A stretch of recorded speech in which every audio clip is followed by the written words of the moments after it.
Well, in the case of the rabbits, it's the reason why they're there is really, really interesting. It was during World War II, this island, it's like a teeny tiny little island. It wasn't on any maps. So it was like kind of like a secret island. And they used it as a place to do like chemical warfare testing. Right. So they had like these big factories there that were doing like a lot of animal testings to see, how certain chemicals reacted to the body and stuff like that. Terrible, terrible stuff. But they were doing that for warfare. And what happened is that when the war ended, they left. Like all the people left. But I guess like some of the rabbits. Oh, they left to experiment. Those were the got loose. Of the experiment. Rabbits got loose and they started breeding as rabbits do. Yeah. And they ended up taking over the entire island. I mean, like thousands of them.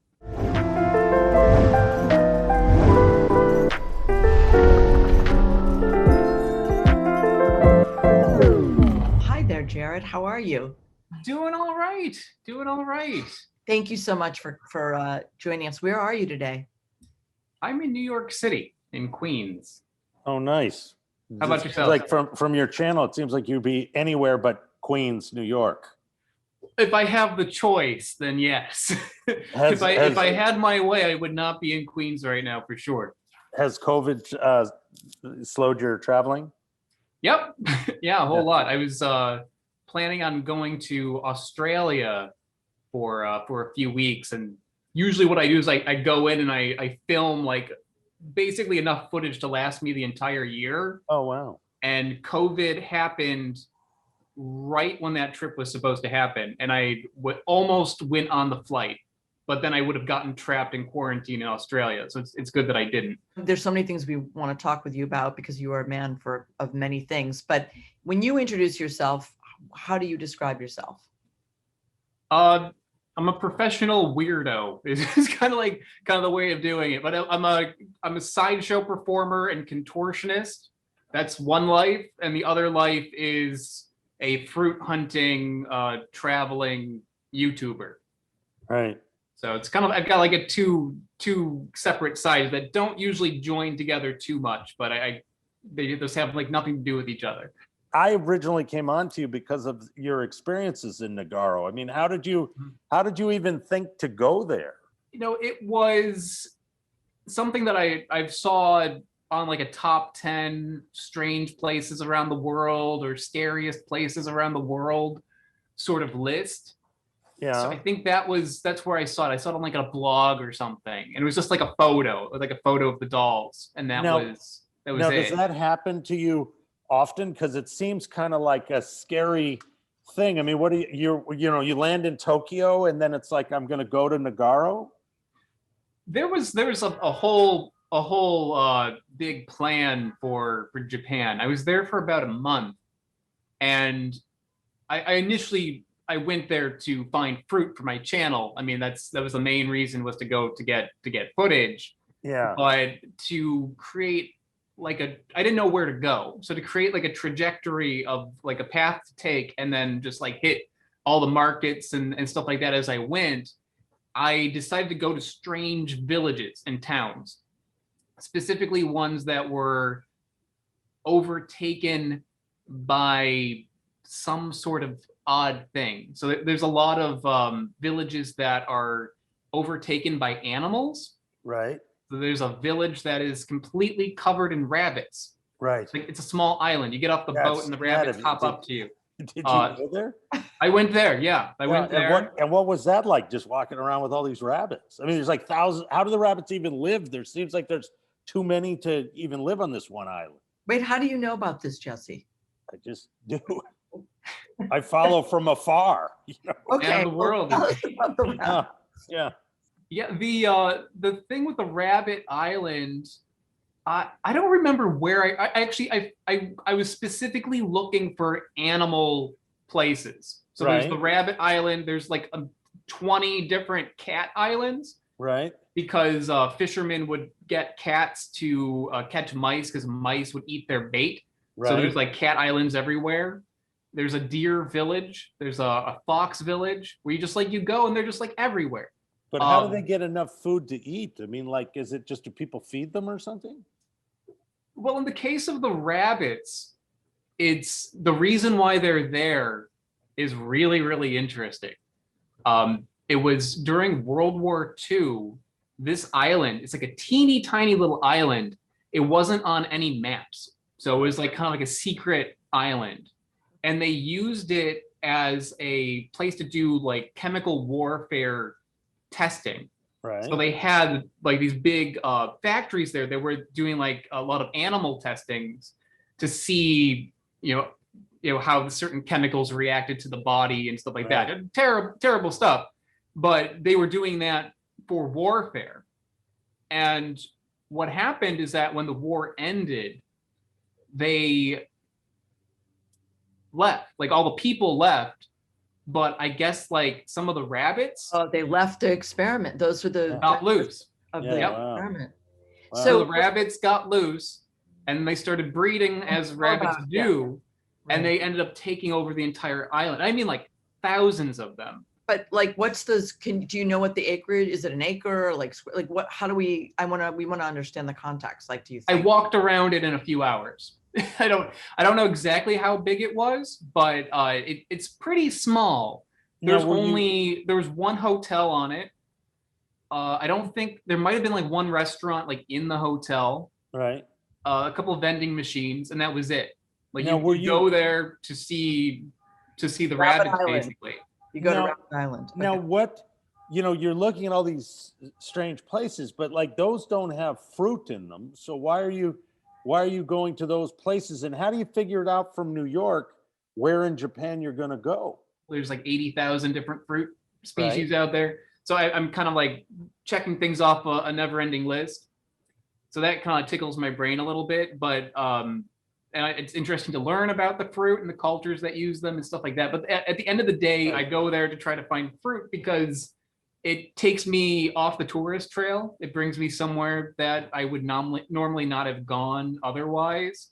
Now, do you travel on your own to do this? I do different ways. Like most of the time I travel on my own. My last trip was to Finland, and I went with my girlfriend. We wandered around Finland together. Before that, I went to Jamaica. I went to Jamaica alone. Before that, I went to Africa. I went to 4 different countries in Africa, and that one was like a big like fruit hunting safari. I was really going to try to find some strange fruit. So I actually went with a friend of mine who also is kind of like a fruit collector. Like he goes to collect seeds and he grows fruit on his farm. So he was traveling with me as well. So he like I'm not like a botanist or anything. I'm not a plant expert. I'm just I'm an entertainer. So to go with somebody who actually like knew what he was doing, knew about like how to identify plants and stuff like that. There's some people that are fruitarians. Like, where did the genesis of the fruit? Well, I'm a vegetarian, so that I think has part to do with it. I'm a vegetarian, but a very adventurous sort of eater, I guess. Like when I was young, my parents, I was raised vegetarian, and when I was young, my parents would take me to like a grocery store and say, you can get one item, anything you want, go and you can get one thing. But the trick is that it had to be healthy and it had to be vegetarian. So I couldn't just like go and get the Dunkaroos cookies that you dip in frosting. Like I had to get something that would be in some way healthful.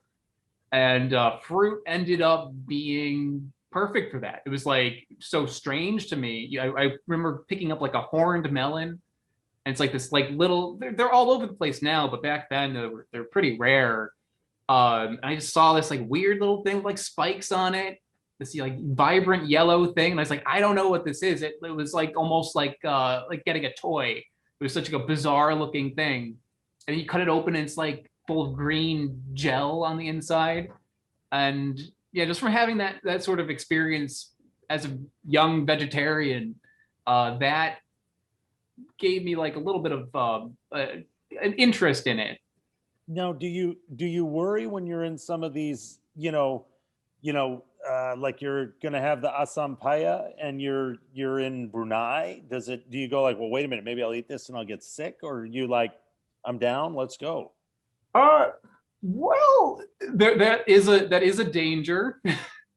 I if I'm able to, I'll have my phone with me. I'll get a data plan so I can like quickly research things when I can.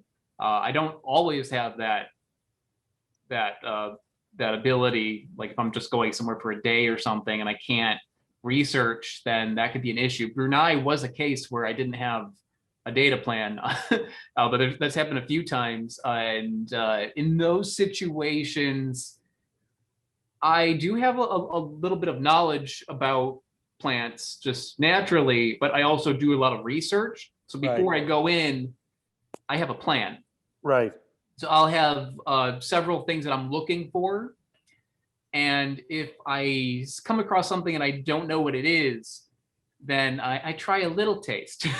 I try a little taste. It's better to know what things will kill you because there's only a few of those. Yeah, well, that would be good to know. Okay, wait. There's only a few of those. What fruits could kill you? I think it's important for our listeners. Or yeah, you want to look. There's a few of them. One of them is called the Manchineel, which I actually tried to find this one just to document it, but it's got the nickname the Little Apple of Death. And it looks like these teeny tiny little green apples grow on this fruit or on this tree, and they're always by the coast. Right. So what happens is that there is a sap in the tree, not just the fruit, but every part, the leaves, the bark, and everything. And if you touch this sap, it will give you contact dermatitis. Whoa. And there's it's such a caustic sap that people are warned not to even stand under it, because if it rains and the water hits that sap and it hits you, it's like acid rain. Oof. And so if you go to like islands where there's a Manchineel trees are around, you'll notice on people's cars there's paint stripped off, because those are people who might have parked underneath one of these trees without realizing it. So do you go straight there when you get off the airplane to get? Sometimes. No, when I was in Jamaica, I tried to find this tree, and it's actually kind of annoying because I really wanted to find it. I was like, this is such an interesting thing. I mean, obviously I wouldn't want to eat it, but I wanted to document it for being like the most dangerous tree in the world or something close to it. So I went to the town of Manchineel, which is it's called that because they're everywhere there. And it's in the middle of nowhere. It's like it's way out in like rural area of Jamaica. So I went there specifically to find this fruit. And I went to this town in the middle of nowhere, and I'm walking around like on the coast where the trees grow, and I see one. I see them. They're like everywhere. Right. So I go and I put on rubber gloves. You know, I have to get this fruit. So I get up over to the tree and I pick one. I'm like being so careful, but I also feel kind of like a badass, you know? Yeah. So I take one, I cut it open, I'm showing it on camera, and I make this whole big episode about it. Right. And then in editing afterwards, I'm doing some research just to find more information to give about the tree. And I see somebody made a blog on be careful about this fruit, the Manchineel. It looks a lot like this other fruit called a maho fruit. Right. And I'm like, okay. And I look at it and they look identical. They're like both two little green fruits. They have like different leaves, but very similar fruits. And one of them has like a bigger cap than the other one. The stems are different. Right. And I look, and the one that I did this big review of, where I thought I was being a big badass, going there and picking this fruit, worried about the acid rain, and I go into the middle of nowhere in Jamaica, it was the wrong one. I ended up reviewing just some like random maho fruit that are like everywhere. Did you know when you went to Jamaica you were looking for the ackee, or did you just, I mean, when you're gonna go to Jamaica, do you already know what fruits are there that are possible? When I went to Jamaica, like I said, I'll have a list. So I'll be like, I'll get it in my head, like I need to go to this country, and I'll have maybe like one big thing that I want to find. Right. And then I'll try to find a bunch of other things, and I'll make a little list of like what is available in Jamaica. And I'll kind of start with the big one. So for Jamaica, it was the ackee. Like the ackee was the number one thing. Like it's such an important thing, unique to that part of the world. So I wanted to make a big episode on that. But then I also did some research. I was like, oh, there's Manchineel there. I want to find that. That's another big one. There's another one I wanted to find called the Susumba, which people eat with the ackee a lot of times. And there were like a couple other smaller ones. So I found all of those. And then I just kind of kept my eyes open for anything that I've never had. And I found a few of those too. So how do you, I mean, like the Seychelles, it's sort of a very remote place, right? Do you know you're going for, do you know you're going for the Coco de Mar, or what, it's like, how do you decide what fruit I mean, what rises up to the level of I'm going to go there and check it out?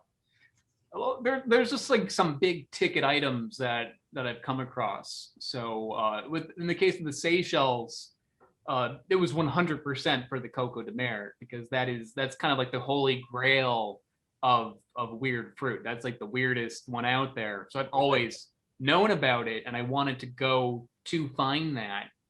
And I actually wasn't planning on going to the Seychelles at all. I was planning on going to Madagascar, right, to find another big fruit, which is the baobab. I wanted to go to Madagascar to find stuff there, and there's like so much plant diversity in Madagascar. Is that the star nut too? Is there? Yeah, that's right. Yep. Yeah.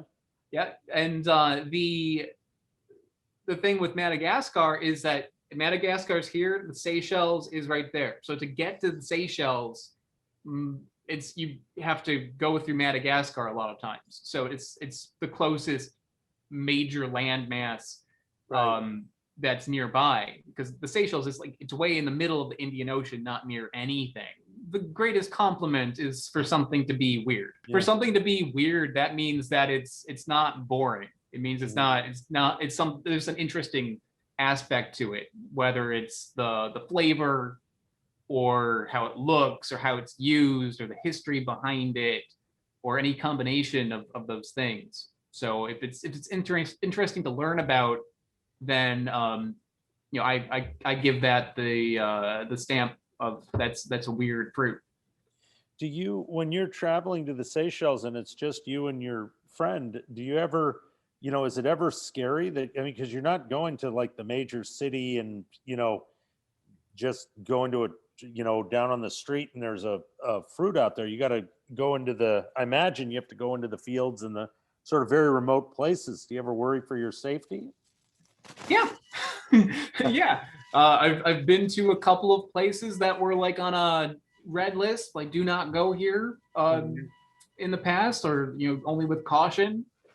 And that I don't think that's something to take lightly. I think especially for anyone listening that wants to travel, you don't just go blindly into a place. I mean, people tend to go to tourist locations because they're expecting tourists, and there's a certain comforts in that. When you're going somewhere that you're just finding something kind of off the beaten path, like the gloves are off. You don't know what you're going to come across, and you might not be able to find anybody that even speaks English or your language, or you might be stuck. So I think it's very important to be prepared. In the case of the Seychelles, that's not a very dangerous place. I did a lot of research to make sure that I'd be safe. Madagascar, though, I heard horror stories about it, like people being like, no, if you go there, like somebody might kill you with a machete. People are very, if you go to some parts of the area there, I think overall, whenever I travel, people are almost always, things are fine, but still you need to, I think, exercise caution, So you get there and you're looking for the star nut, or do you not even know what you're looking for, and you just sort of figure it out when you land? with Madagascar, I kind of just set myself up to find things. So when I went to Madagascar, there was like a couple big ticket items that I really wanted to find, namely the baobab, and that is in an area. You know, that there's one in Western Madagascar. That's where you go. Fruit collectors, is that an unusual occupation? Are those kinds of people sort of strange in and of themselves? Oh yeah. They're a strange breed, but they're great, and they're so proud of what they do. There's a lot of them. These are people who very often, like in their backyard, they just have crazy plants growing. Especially if you go to areas like Florida, there's a ton of people that have interesting gardens, or in California and Hawaii, and some of the people who do what I do, like we call fruit hunting, they do it purely to just find seeds. So you travel around the world, you find some strange seed that you can't buy, and you bring it home and you try to grow it. And it's like a collection that people have where they have a plant that will continuously like provide them fruit. Let me ask you about that, because what is the kind of the efficacy of that, right? So how do you think about that? People bringing, a seed from a small, country in Africa, bringing it back here, etc. Mm-hmm. Do you think about how that affects the whole ecosystem? I mean, only because just so it's a lot of people are thinking about that, the sort of what's the natural world and how much are we inventing or creating things? Right. Well, there is definitely like I think a code of ethics with that. Bringing back a seed is definitely safer than bringing back fruit. Bringing back fruit is you go through a ton of red tape because you might bring pests along with you, and that is a huge issue. Right. So usually when people are doing this, they're bringing back seeds, and they're seeds that are there's a list of things you can't bring, basically, and every country has their different rules, and you have to abide by that. And honestly, bringing stuff back in your own luggage, I think, is not always the way people do it. I've had to do this before myself, although I don't grow things here in Queens. I've collected seeds for people who support me on my channel, and you basically have to fill out like a form. You have to fill out like a special form. You have to bring it in, pack it in a certain way, and then ship it through the mail. Right. And it goes through a customs that will examine your seeds to make sure that they're not an invasive species, and then they'll bring them further on. So there is a process that you do it, so you're not bringing in an invasive species or something that is like endangered or anything like that. But there is another side to it that I think is important, is that a lot of the plants out there are in danger. They're maybe not in danger to the point where you can't bring them in. They're like controlled, but they're in danger of becoming extinct. And people bringing plants back will actually help the species from dying. When I went to Madagascar, I came across, Madagascar was a difficult place because when I went there, I was expecting it to be just these beautiful, lush fields like out of the movie Madagascar. I thought it'd be like animals and trees and everything like that. And then when I got there, it was like a desert. The landscape was just burnt stumps going out into the distance, like almost everywhere. And it's because people cut down the trees and make charcoal out of it, because people are living off the grid. They don't have electricity. They don't have running water. They're doing this just because they need to survive. But as a result, like the land was just devastated. So whenever I was finding fruit there, these species that are endemic to Madagascar, I felt like what I was doing was very important. I was like, these seeds, if I were to come here 10 years from now, this species might be dead. So what I did when I was there, I wasn't able to get the proper, a phytosanitary certificate to bring it back to the US in time. But I wanted to. That way I can give it to people to to grow. But because I wasn't able to do that legally, so what I did is I brought it to the guy I mentioned who was a collector, and he didn't even know what these things were. I gave him these seeds, and he said, like, okay, well, I will grow them here. That way there'll be at least some here, because the village that had these trees were, it's only a matter of time before those would also get wiped out, get cut Did down, you turned to charcoal. did you check in with him? Have you seen the plants? Did he send you pictures? Oh, I haven't. I haven't. I should probably check. I hope that they're okay. I hope it's okay. But it's the thing with plants too, is sometimes it takes, God, like something like Coco de Mer takes, I think, 50 years before it will bear fruit. Do you support seed banks? You know, because there are all these seed banks. There's one in Antarctica where they're trying to collect plant seeds and things, keep them for future generations, or is that sort of a different thing? Yeah, it's a different world than me. I focus more on promoting plant diversity. Mm-hmm. You know, like, and that, I mean, honestly, I got into this without any sort of thinking about environmental matters, and it just became so, you know, I changed over time. In the beginning, this was purely for my own amusement and to be an entertainer. And then I was like, oh, maybe I have a message here. Maybe I can kind of help in a way. And what I've been trying to do is just kind of expose people to just the sheer diversity of plants out there. Because we live in a world where you go to the supermarket and you can only get one type of banana. And that's just a clone of one type of, one cultivar of a banana. And out there in the world, there's well over 1,000 different varieties of bananas out there, but we only get one. And I think the diversity can be lost because there just isn't enough publicity for it. Now, So where did you find the 1,000-finger banana? Was that in Florida? I found the 1,000-finger banana in my video of the 1,000-finger banana. I saw the bunch growing at a park in Singapore. What?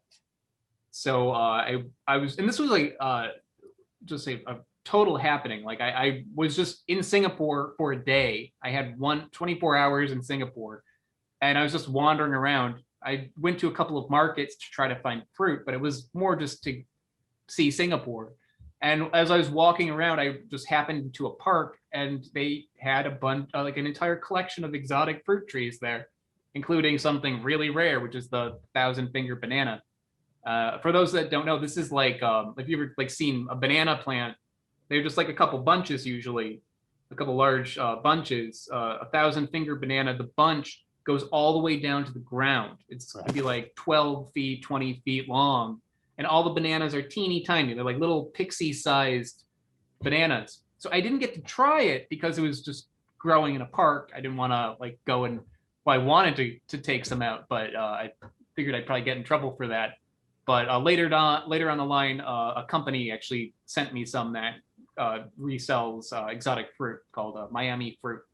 So they sent me some to review on the channel, and that's how I got to try it. Well, it's interesting. You say you started with kind of, okay, I got to just do a cool thing. I'm an entertainer. And then through there, it sounds like it opened you up to a much greater story about the world and about diversity, just listening, you know, to you and all of the stories you have. But I want to back up and because there's all other part of your life. I mean, it's all connected, obviously.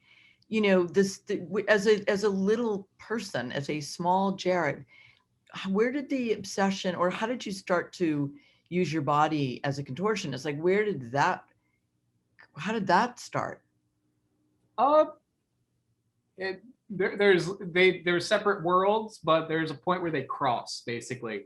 So there's little Jared who goes to the supermarket and then, you know, finds a weird fruit and eats it. That has very little to do with little Jared who becomes a contortionist. I started as a magician, as a lot of people who end up getting into like circus arts do. You know, I started as doing card tricks and coin tricks and stuff like that, and I was terrible. I was a terrible magician. Just like the whole misdirecting, like, hey, everybody look over here, and like, no, it's in your other hand. Like it made me so nervous. Like I didn't like doing that, but I loved to entertain people. So over time, I became aware of sideshow performing. I think I saw a blockhead perform the act where you hammer a nail up your nose. And I was just like, this is it. I had my aha moment because it's presented like magic. It looks like magic, but there's no trick. There's no secret that I need to hold back. Like I could tell people exactly how I'm doing it, and they're just going to appreciate it more rather than, you know, show a side that, you know, that takes away the magic. It just adds to it. So from there, I did, you know, blockhead act, fire eating, sword swallowing, and all of that. I actually moved to New York City. To go to college was, you know, maybe 10% of why I went to New York City, but 90% was so I can train in Coney Island. And I trained with the guy I actually saw on TV doing the blockhead act, a guy named Todd Robbins. And he taught me how to eat fire and swallow swords and everything like that. Not contortion though. I was doing all the sideshow there was to do. And once I kind of like learned everything that I wanted, you know, like sideshow is only, there's maybe like 2 dozen tricks that you can go with. And I was like, I want to learn more. Like I wasn't satisfied with just a sword swallowing and fire eating. I wanted to go in another route. So that's how I got into contortion. I started to meet people in the circus, like acrobats and contortionists. And when I realized that, you know, anybody can do it, it's not a matter of being born with flexibility. It's a matter of whether or not you have enough free time. And I had a lot of free time. So I started training in contortion.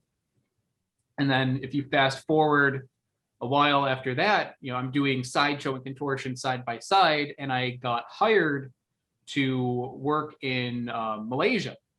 And when I'm in Malaysia, I decide to make a video blog, make a vlog, because I was like, this is an interesting place. So I started filming myself, just like, what did I do today? Here's some strange junk food. And then I came across some weird fruit. A little something called a tamarillo, which is a tomato relative that grows on trees, and it tastes like if you crossed a tomato with a guava. And I filmed that just like I was filming everything else. But when I was done, I was like, this is interesting.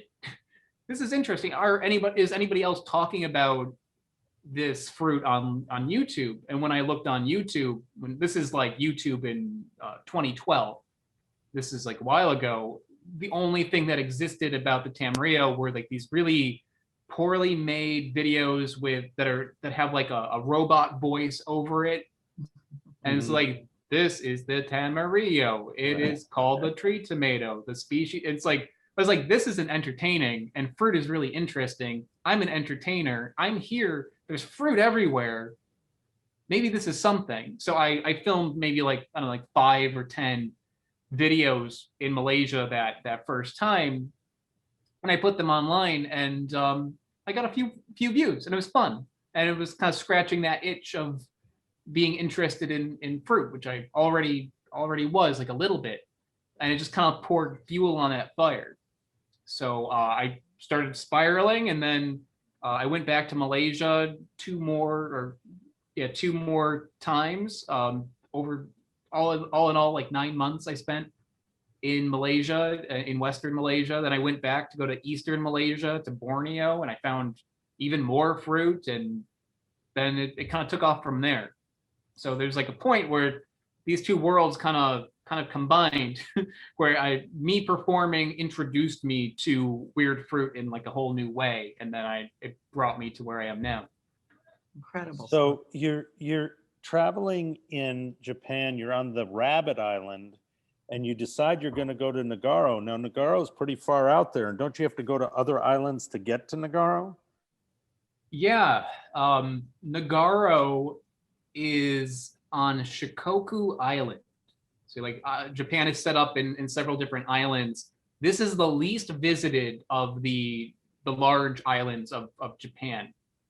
So just to get there was difficult. You have to go to like the largest town, which I forget the name. It was like Ia something. So I went to this larger town. So are you taking boats to get to the island? How do you get to the island? Well, Shikoku Island is one of the major islands, so they're connected by bridges. So Right. I took a train to get there. In Japan, there's like the bullet train. So I literally like on a whim went from Tokyo at the northern part of the country to Nagasaki at the bottom part of the country, just because I had a free day. Like you could go from one end to the other, and it's so fast. Like there's these bullet trains there. So to go to Shikoku was very difficult, but just to get down to that larger island wasn't the hard part. It was going to Shikoku wasn't the hard part. It was getting to Nagaro that was. So I'm basically going to the largest city that I can, and then I got out and I switched to a train to go deeper into Shikoku. Now And those trains, those big trains are totally packed. So when you get to that smaller island, is the train still packed?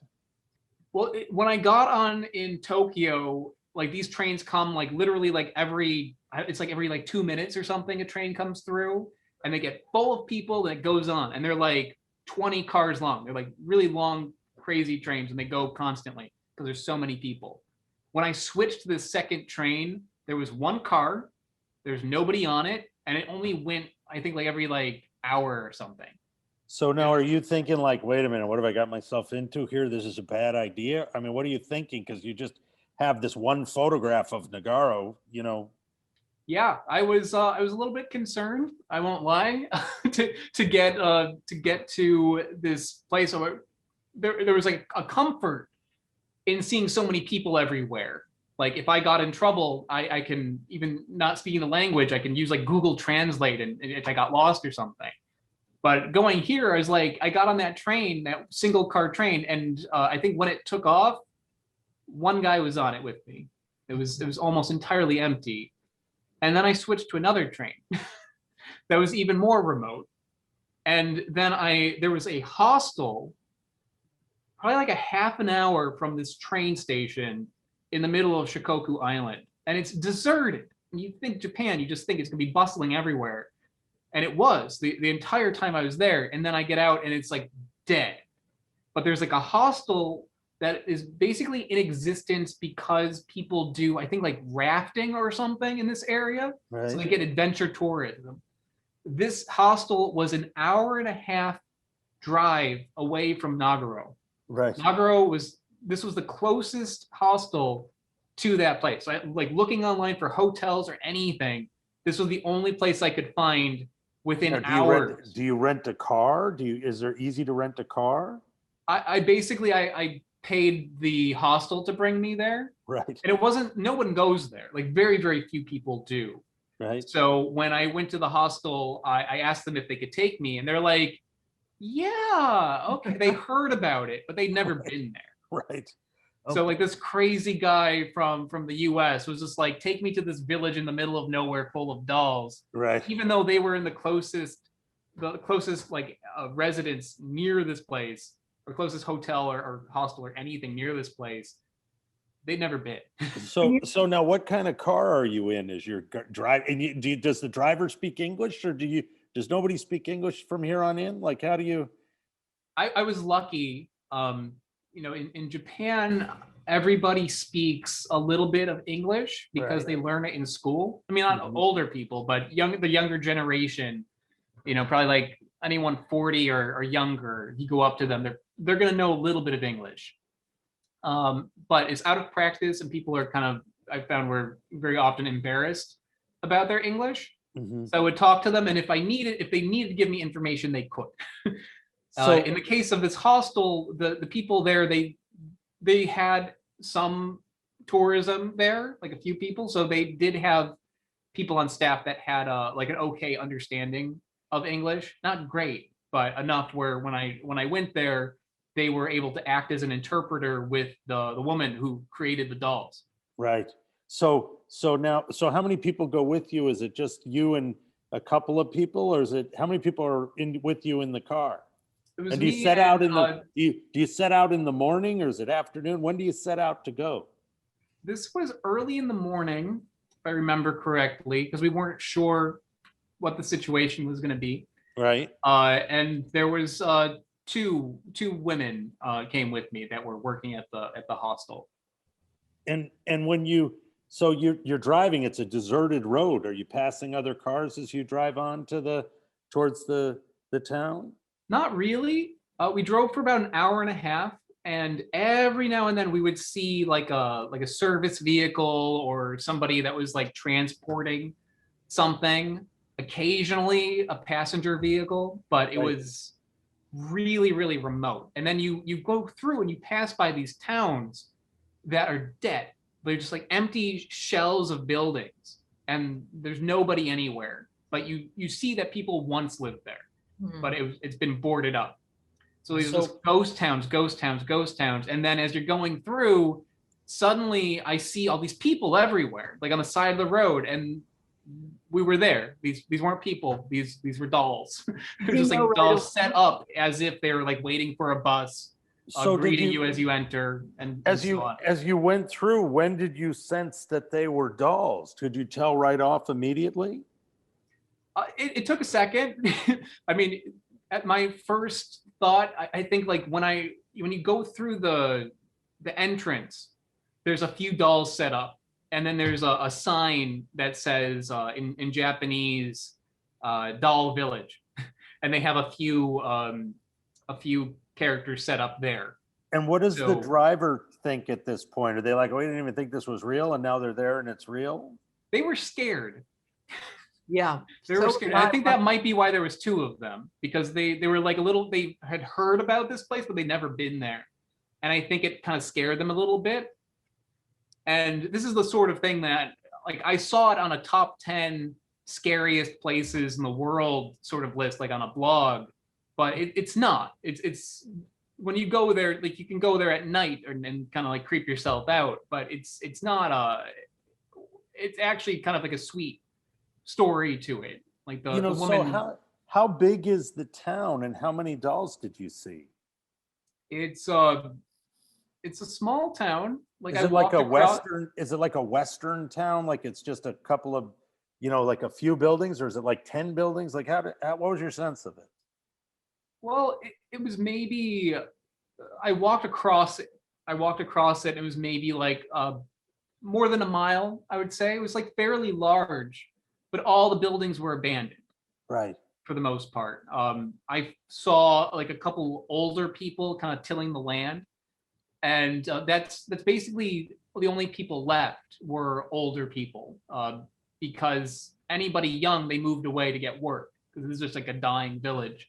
So people would go there to retire, or they would stay there. So probably the youngest person I saw there was actually the woman who made the dolls, and she was, I would say, like in her 60s. So most people were like in their 70s and 80s, even the people like working the fields. There's like a couple older people picking up potatoes. How many dolls were there? There are a lot. I'd say over 100. They're all over the place. When you get into the main area, they're everywhere. But then as you walk on and on, it kind of like thins out a little bit, and it kind of turned into like a Where's Waldo sort of situation. We're like, okay, I think that's the end of the town. All the dolls are gone, and then I'd spot one just kind of like behind a tree or something. So And some of the buildings are occupied. You opened the door and there was a wedding in one. Yeah. Yeah, there were a couple of dolls in the one. Yeah. Right. The woman who did this, who's an artist, she mostly populated the town, but because there's all these buildings that are just rotting, she occupied a couple of the buildings. So one of the buildings she staged to be a traditional Japanese wedding. It was really beautiful, like, with decorations everywhere, and a bride and groom and like a little group watching them.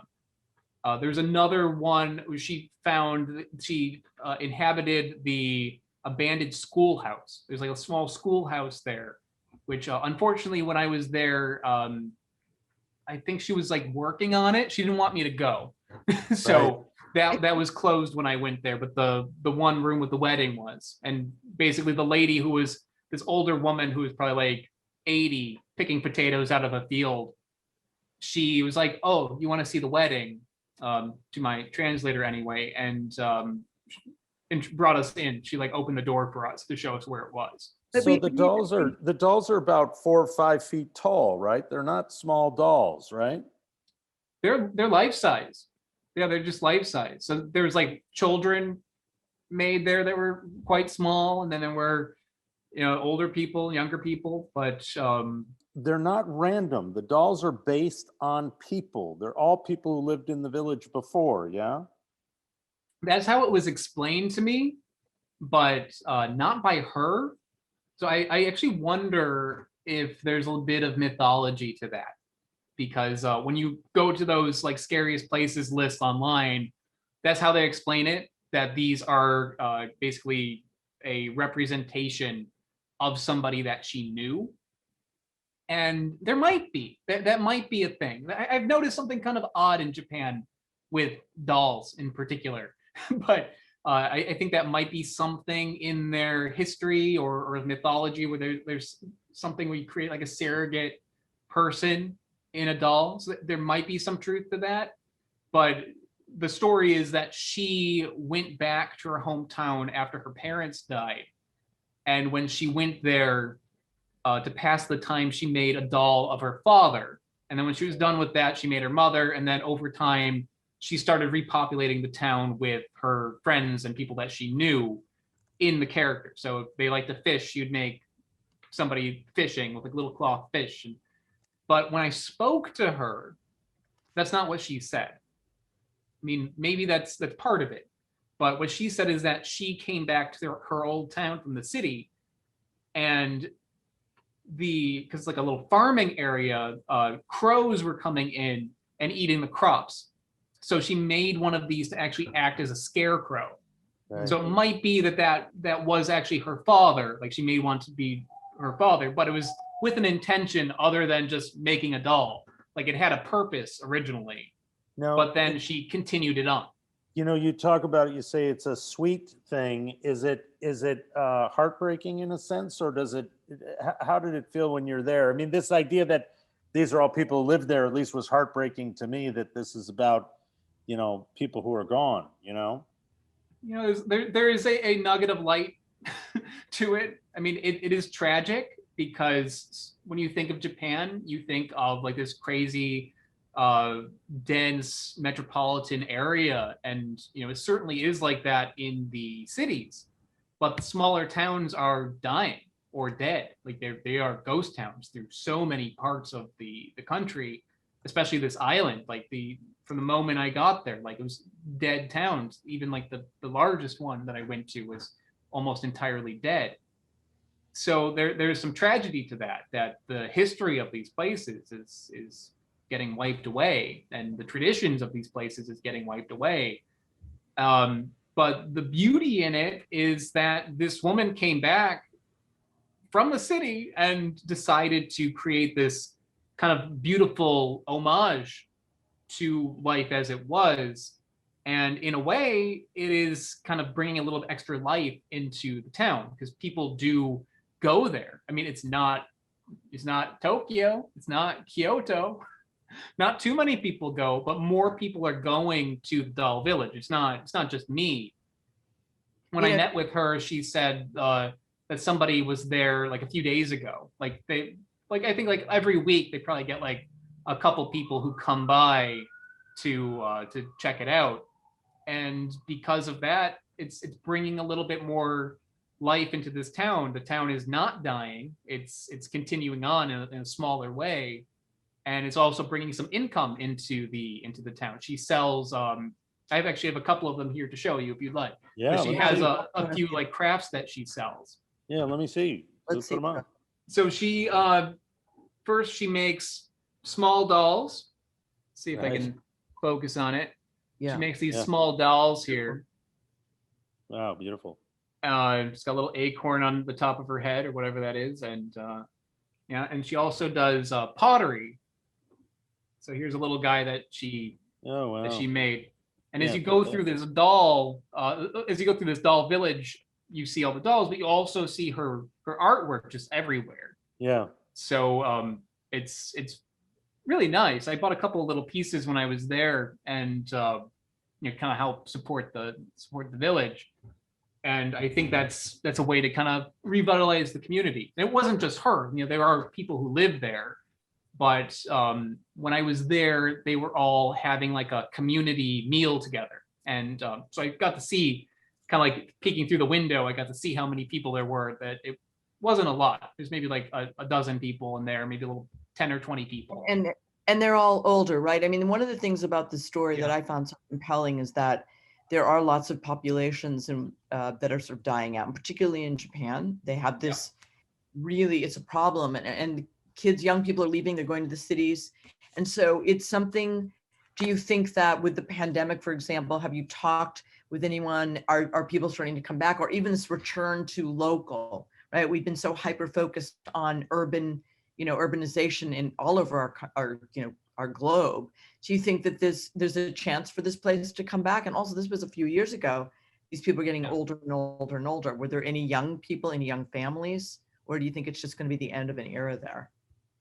Yeah, that is. I'm not sure. When I was there, all I saw were older people. Like, she was probably the youngest person there. Like, she was maybe in her early 60s, I would say. I think not everybody. It's probably gonna be within like the next 20 years that they might be the end of it. Yeah. But it's kind of a tragic thing. I'm happy that I went there when I did. I like to think that maybe what's going on there will revitalize it. Like, someone's going to move there, have kids, and town will pick up a bit. But it wasn't like that when I went there. Did the women who went with you change their minds? Do you think that they would put that on the hostel's trip for people who come there, like go and see the doll village? Or do you think that, what was their experience? I feel like the demand for going to places, the first thing that people think is not going to places like this. People go to that hostel to go rafting. They go for adventure tourism. Mm-hmm. So I think it might be the sort of thing where if people are asking, they would maybe what to do in the area to kill some time or something like that. That might be in their roster now. I kind of hope that it is to help bring a little more attention to this town. But that is not the reason why people go there. Mm-hmm. This kind of like oddball tourism thing is no one's doing it. Like even all the other places I went to a cat island. I went to the rabbit island, and I went to a place that had a bunch of squirrels everywhere. Oh, God. I was mostly the only person there. They get some domestic tourism, like the rabbit island. I didn't see any other foreigners, but I did see like a little school group went that must have been from like a town from a nearby the mainland nearby. So like a little school group went to the rabbit island, but these are not on people's radar. These are difficult places to go to. It can be people don't want to go in the middle of nowhere. They want to go somewhere where they can get the comforts that they're used to. And I think because of that, unfortunately, a lot of these places are not getting that much attention. Did you see it as art, what she was doing, or was it to combat loneliness? How did you feel when you were finally there? I'm not entirely sure. To talk back about the kind of like what I said before about maybe there is some sort of thing in Japanese culture or history that I don't understand. Right. When I was in Japan, not even on this trip, not on this excursion out to Shikoku Island, but I went to Nagasaki, really long trip. And in the seat in front of me on the bullet train, I see this woman who is maybe like in her 40s, like early 40s. And she has like a little boy next to her. And she's like buckles in the boy. And I'm just like seeing this kind of from behind. And she's like talking to him and kind of like having a little trip with her son. And then when the train stops and she gets off at her stop, she picks him up, and it was a doll. It wasn't a real boy. It was this surrogate person. It was not like it looked like a little boy that was made to be taken care of. It was kind of like a little pillow sort of boy, not like a like an action figure or like something you'd give it to a child. This was something else. And I wonder if that was something to combat loneliness, if that was something like that. I know there's I don't know that much about this side of Japan and everything, but that could be something, something with like shyness or something where she wanted some child to fill like a gap in her life and couldn't have a child for whatever reason, so she had this doll. And when I first went to the doll village, I just passed it off as being art, maybe nostalgia, but art. And then when I saw that, I was like, I wonder if there's something more, like if this is also fulfilling a psychological need for this woman. But honestly, I don't know. When I asked her, she said it was to keep away the birds. Incredible stories. Incredible. Yeah. Stories. Wow. It was kind of it was a heartbreaking at times. It was heartbreaking, but also it was such a beautiful experience too. Yeah. Incredible. I mean, just thank you so much. Wow. Thank you. We've covered you have quite a life, and you are so curious and courageous. I'd use both those words. It's amazing to see how just the way that you are approaching your life and what you're willing to do and what you want to do. And you have an incredible amount of followers and people love your stories. So we're really so happy that you came on. Thank you, Jared, very much. Really appreciate it. Well, thank you. Thanks for having me. And take care of yourself, and can't wait for you to get back out there soon, right? Out in the world. Where's going to be your next? I'm making plans already for when I can. I'm going to hit the ground running. Okay. Nice. What's your favorite fruit? Last question. My favorite fruit is something called a lucac. I found it in Borneo. I'm sure you've heard of like the durian, smelly fruit. It's really spiky and everything like that. It's this is a different species related to durian that is only available in Borneo. And it, like all the things that people don't like about durian, that it people say it tastes like onions and garlic, and it's sulfuric, and people don't like that. That's not in the lucac. It's basically everything that is good about durian, and it's looks really cool. It's like neon yellow, and when you break it open, it's like neon orange on the inside, and it's got like a kind of like a firm paste sort of thing. And it's like the size of like a football, and it's really spiky. It looks neat. It tastes really good. It's just a shame that you can only get them in Borneo. Yeah. Okay. Well, thank you, Jared, very much. Oh, thank you. Bye, you guys.